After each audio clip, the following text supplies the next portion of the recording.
Ecology. Think of an organism that you consider a pest. Why do you think of it as a pest? Many people consider mosquitoes, wasps, weeds, or any other organisms that cause us problems to be pests.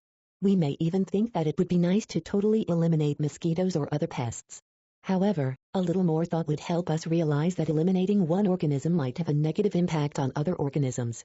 Organisms considered pests by humans might be food for other animals. For example, some fish, amphibians, and insects rely on mosquitoes for food.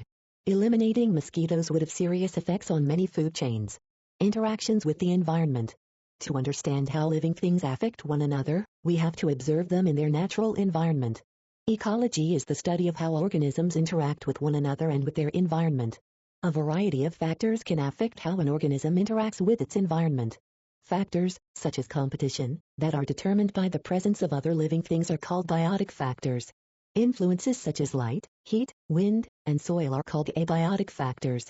Organisms are rarely found alone.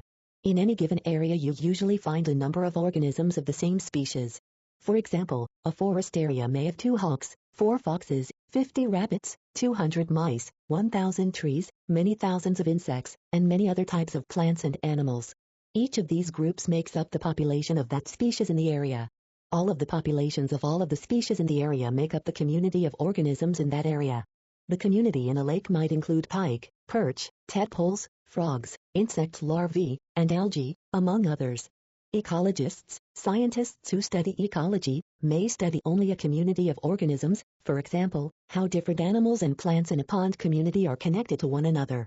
Or they may study how an organism interacts with its physical environment, for example, how the plants and animals in a forest ecosystem are affected by the amount of sunlight that reaches the forest floor. Biogeography. The kinds of living things that are found in an area are determined mainly by the abiotic factors in the physical environment, the heat, water, wind, and light. These are the major components of the climate. The climate of an area is determined by latitude, distance from the equator, and altitude, elevation above sea level. If you were to travel from the equator toward either pole, the air would get progressively cooler. You would also notice that the types of plants were changing. You would observe similar changes if you climbed a mountain. The air would become cooler as you climbed and the types of plants would also change. Of course, as the types of plants change, the types of animals also change because animals depend directly or indirectly on plants. Biogeography is the study of the distribution of plants and animals. Scientists who study biogeography have found that similar organisms exist in different parts of the world because the ecosystems in which they live have very similar abiotic factors.